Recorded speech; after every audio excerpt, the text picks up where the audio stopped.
A dungeon delve? It's unfathomable. Stick around, I'll tell you about it.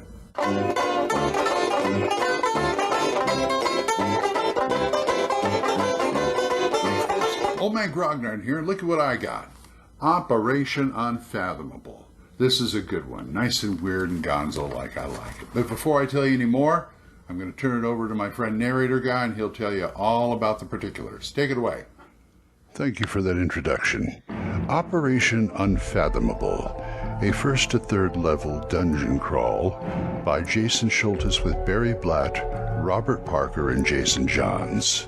The illustrations were by Jason Schultes, Chris Brandt, John Larry, Stefan Pogue, and Carl Sternberg. Maps by Jez Gordon, Jason Schultes, and Carl Sternberg. This was published in 2018 by the Hydra Cooperative, available in softback and on PDF from DriveThruRPG and RPG Now, a clear two-column format with a good readable font and wonderful things. Back to you, OMG. Thanks, Narrator Guy. We'll see more of him in future videos. Operation Unfathomable. Now, this started life as an adventure in Knockspell magazine by Jason Schultes, and he expanded it into this. It's part of his campaign that he calls the Odious Uplands. And from what I can tell, it's kind of dark, a bit dark, but strange dark. Kind of the strange stuff I like. And basically what it is for first to third level characters. It's kind of written for Swords and Wizardry, but you can use with any old school game. So it's pretty flexible. And basically it is a snatch and grab. You get hired by the land of Mujan, the Mujan Empire. They hire the PCs to get the Null Rod that the Sorcerer King's son stole. You come to find out later that he ran into something pretty bad and died, but he managed to do some hurt on some of the monsters. So it's kind of a first to third thing where you throw up, he throws up stuff that is more weird than dangerous, but there is danger in here because this world in the center of the earth is this big ball of chaos. And it affects everything in the underworld and sometimes on the surface world too. So you got that to deal with. And there's all sorts of factions out here. Some who want the Null Rod, some who want to be left alone. There are godlings that chaos has spawned. One of them is, let's see if I can get his name, Shagath Ka, the worm god. But he's hurting. He's hurting because they put the big smackdown on him while he was down there. So he's kind of being nursed back to health by his worshippers and minions. And this other god who just came on the scene is trying to see if she can kind of get in on his action and get some of his worshippers, things like that. So you got that. You've got just weirdness. There's things that happen, like there's a mutation cloud. One of the things that happen is a mutation cloud that can happen every once in a while. They give you different mutations. Some of them are not so great. Some of them are hilarious. My favorite is the Mustache of Chaos. Basically, if you get caught in this cloud and you get that mutation, you grow a mustache, a really long, kind of like Yosemite Sam mustache, and it's prehensile. It'll hold things, it'll shoot guns and stuff. So it's kind of ludicrous, but it comes in handy. And it's a gorgeous book, too. It really is pretty. So you've got all these factions going, and you go down there. But what they say, the author said, Jason said, that I'm not even going to pretend to balance these encounters because the characters should know enough to run away when it's time to run away. Makes sense. You've got the remnants of a beetle civilization down there, and you see it all over the place. There's a few factions that took over parts of it, like the what does my card say here? Like the Slugmen and the Science Fungoids. These are little mushroom men who are all about science, soulless science.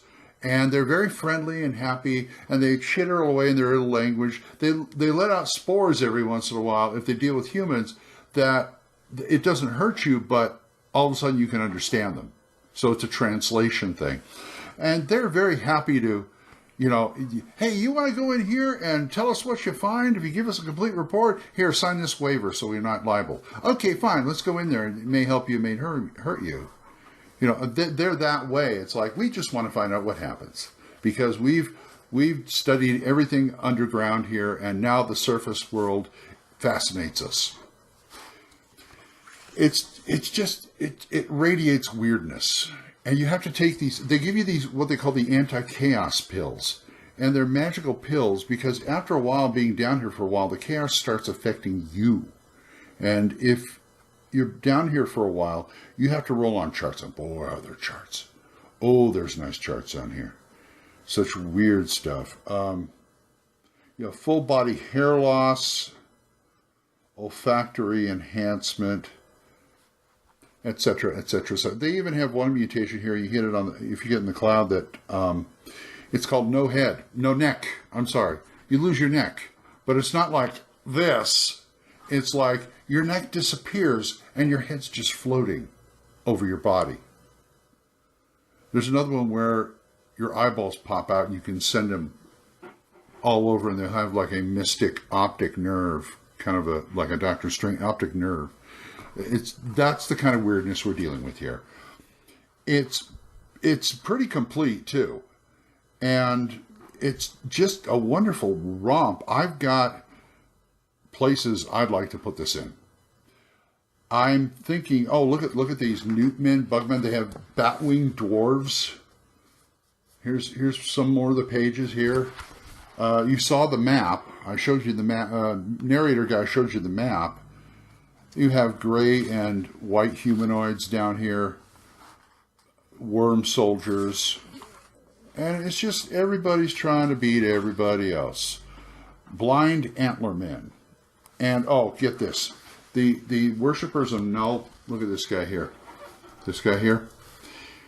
Worshippers of Null, the priests manage to take, if they can get somebody to worship Null, they will take and chop their head off, put a controller in behind their breastbone, and then instead of a head, they have an antenna. And they give them orders, and they blindly follow orders, dig this here, kill those people, that kind of thing. It's totally gonzo real, and totally gonzo, and I love it. I mean, I've now decided to make a place for all the weirdness that I don't use in my regular campaign, because this would fit under Carcosa. I can see places like, I've got Swordfish Isle, I've got Carcosa, some of it I've talked about, but hell, Vornheim would fit in there. And there's a couple more just, they're offbeat and they're just plain weird. It would fit great. If I could put all that together in one world, in one area of a world, I could have it like, get my regular campaign world is like, and, there's an old guy or some weird thing from up above, and don't go in there. Don't go in there. It'll be your life or your sanity, either one, or sometimes both. That kind of thing. And of course the players are like, going to eat that up. But he created it, like I said, for first to third level players. And he did not balance it, but at the same time, he did plots. Here's a statue from one of the worm gods. He did this at the same time to give them a chance, because there's a party that already went down there and put the hurt on one of the major factions, because the god's hurt and stuff, so he's weak. So the godling cannot affect them as they keep running across things that have been killed already. That's what I'm saying, among other things. So check this out. Operation Unfathomable. It's a great, great piece. You can find it at DriveThruRPG or RPG Now. The PDF is $12. The black and white softcover, which this is $20. And if you want both, it's $32. And they do run sales, so keep an eye out on that. Anyway, this is good, and I recommend it. If you want to tell me about it, or talk to me about it, or ask questions, or if you've used it, let me. I love the Hydra Cooperative stuff because I've already discussed the Morgenstern, the Mad Manticore, this would be fit. Oh, and you know what other thing with this would be, because there's some space, like you got a couple of characters in there from another dimension, from the future or something. One's a bear man who is a scientist and he's looking for the other guy who's trying to destroy this world. And you've got the underground rangers and things like that who use kind of technology. And this would also go great in something like, I could put this in Gamma World or Mutant Future. I wouldn't even blink. Mutant Future, it would be great. Absolutely great. The post-apocalyptic stuff, because you're going down there, and it is so much weirder. Let me tell you. You can say it was the radiation or whatever. You don't have to use the magic thing. But anyway, you want to talk to me about it or something like that, oldmangrognard@gmail.com. And so, until next time, bye-bye.